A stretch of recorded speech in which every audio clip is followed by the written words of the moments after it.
Sementara itu, Geo yang masih terus mencari pekerjaan terlihat putus asa. Sudah beberapa perusahaan dia datangi, tapi tetap saja belum ada yang mau menerimanya. Sudah beberapa perusahaan kudatangi, belum juga ada yang mau menerimaku. Geo mengusap rambutnya sedikit kasar. Karena hanya lulusan SLTA, maka perusahaan menolaknya. Padahal Geo tidak ada niat untuk duduk di ruang ber-AC. Dia hanya berharap bisa jadi cleaning service di sebuah perusahaan agar dia dapat membantu perekonomian keluarganya. Tapi naas penolakan demi penolakan diterimanya. Tuhan, kenapa engkau tidak menyisakan satupun pekerjaan halal buatku? Aku hanya ingin nenek dan ibuku tidak kesulitan mencukupi kebutuhan keseharian kami. Apa permintaanku ini berlebihan untukmu Tuhan? Dia menghapus bulir-bulir air mata di pipinya.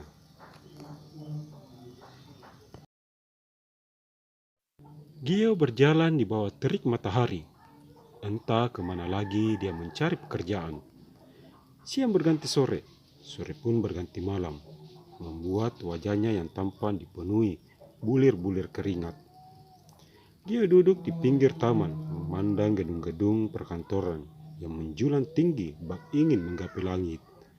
Sesekali dia meminum minuman kaleng yang dibelinya di pinggir jalan.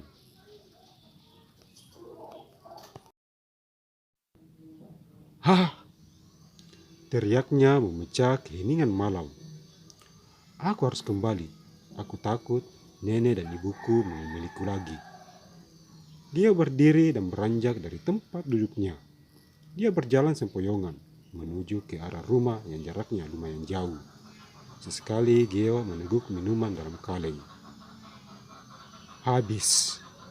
Geo melempar asal kaleng kosong tersebut.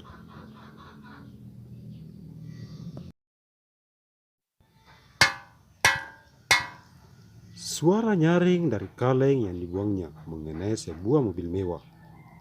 Astaga gawat. Baiknya aku lari sebelum terjadi masalah. Geo bersiap untuk lari. Belum sempat melangkah, Geo dihadang dua bodyguard yang berperawakan tinggi besar. Kedua bodyguard itu menangkap kedua tangan dari sisi kiri dan kanan. Kedua bodyguard itu memegangi kedua tangan Geo, bak pencuri yang kedapatan melakukan aksinya. Kamu tahu apa kesalahanmu? Ucap pria yang masih ada di dalam mobil. Geo tidak menjawab, dia hanya diam. Bulir-bulir keringat dingin keluar dari tubuhnya. Wajahnya yang putih tampak pucat, saking takutnya.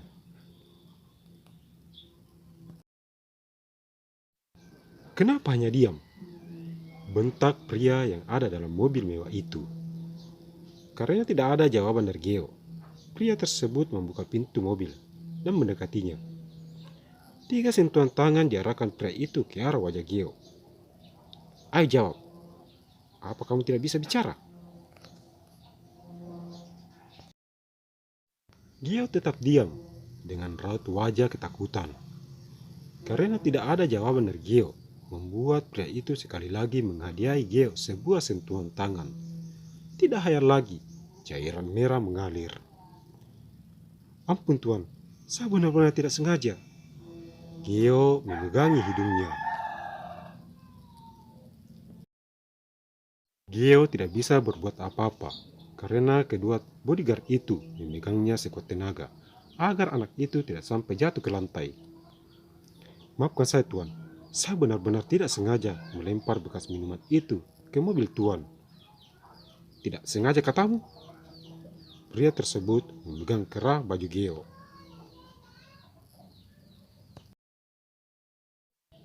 Kembali Geo menunduk dan tidak berani menatap pria itu yang menatapnya tajam. Jangan coba-coba mencari masalah denganku, atau seluruh keluargamu juga akan merasakan apa yang kamu rasakan saat ini. Dia mengangguk. Dia tidak mampu lagi mengeluarkan suara dari mulutnya.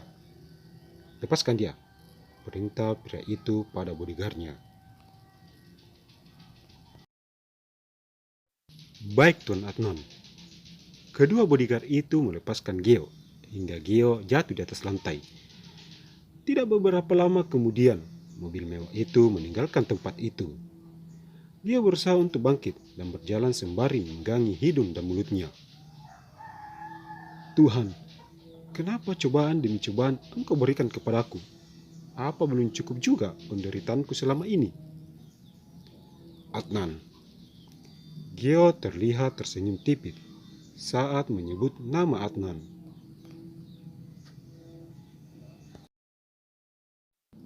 Dengan susah payah, Geo melangkahkan kakinya.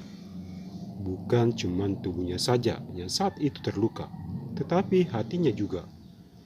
Hanya karena dia tidak sengaja melempar mobil dengan bekas kali minuman, dia harus menanggung perlakuan seperti itu.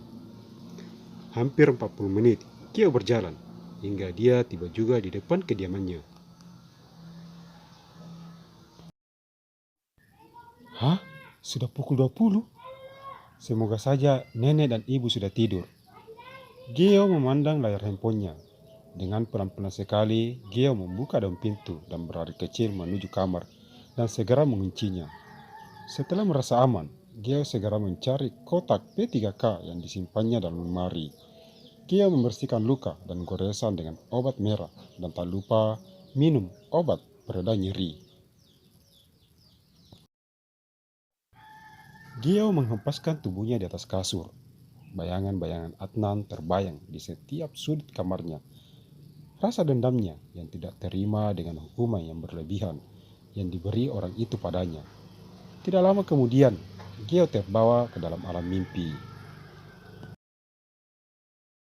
Tidak terasa, pagi menjemput. Matahari menampakkan wajahnya di balik awan. Di atas pembaringan, Geo terlihat sudah menggerakkan tubuhnya.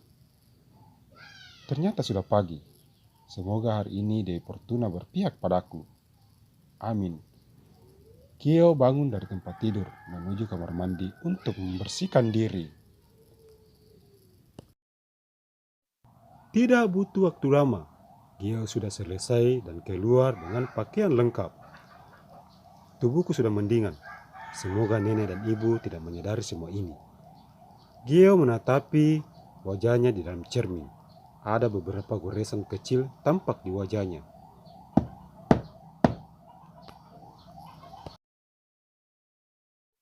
Tiga ketukan terdengar dari arah pintu. Geo, apa kamu sudah bangun? Tanya Elin dari balik pintu. Geo bergegas memakai masker untuk menutupi luka pada bagian wajahnya. Masuklah, Nek. Pintunya tidak dikunci. Elin masuk dan mendekat ke arah Geo. Hai anak muda, tumben sekali wajahmu kamu tutupi dengan masker. Untuk menghindari virus corona, Nek. Balas Geo. Ayo sarapan, ibumu sudah menunggumu di meja makan. Baik, Nek. Geo mengikuti Elin dari belakang. Tidak lama kemudian mereka berdua tiba di ruang makan. Nak, kamu sarapan dulu. Ibu sudah membuatkan nasi goreng kesukaanmu. Ucap Melati. Karena tidak mau ketahuan oleh mereka, Geo sedikit menggeleng. Maaf bu, Geo lagi buru-buru. Jadi bolehkah ibu menyimpan makanan Geo pada rantang kecil itu? Geo menunjuk sebuah rantang yang tak jauh dari Melati. Geo sudah dapat kerja? Kalau boleh ibu tahu, Geo bekerja di mana? Cuman angkat-angkat barang kok bu, di toko campur sari milik teman Geo. Geo mencoba berbohong agar Melati dan Elin bahagia. Alhamdulillah kalau begitu. Tapi jangan sampai kamu kecapean ya sayang. Melati mengisi nasi goreng ke dalam rantang. Iya bu. Setelah rantang sudah siap, Geo segera memasukkan ke dalam tas ranselnya. Sementara itu, Elin yang sedari tadi hanya duduk terdiam, mulai menggeser tubuhnya mendekati Geo. Hai anak muda, nanti kalau kamu gajian, beli nenek kacamata yang berbentuk kupu-kupu. Bisik Elin di telinga Geo. Buat apa nih? Sampai segitu amat bentuknya. Nenek ingin memakainya nanti saat piknik bersama teman-teman nenek. Mendengar perkataan Eli, dia merasa aneh dengan permintaan neneknya itu. Tapi apa boleh buat untuk menyenangkan nenek kesayangannya? Geo mengiyakan saja. Oke manis, ucap Geo lalu melangkah pergi setelah mencium punggung tangan kedua perempuan itu.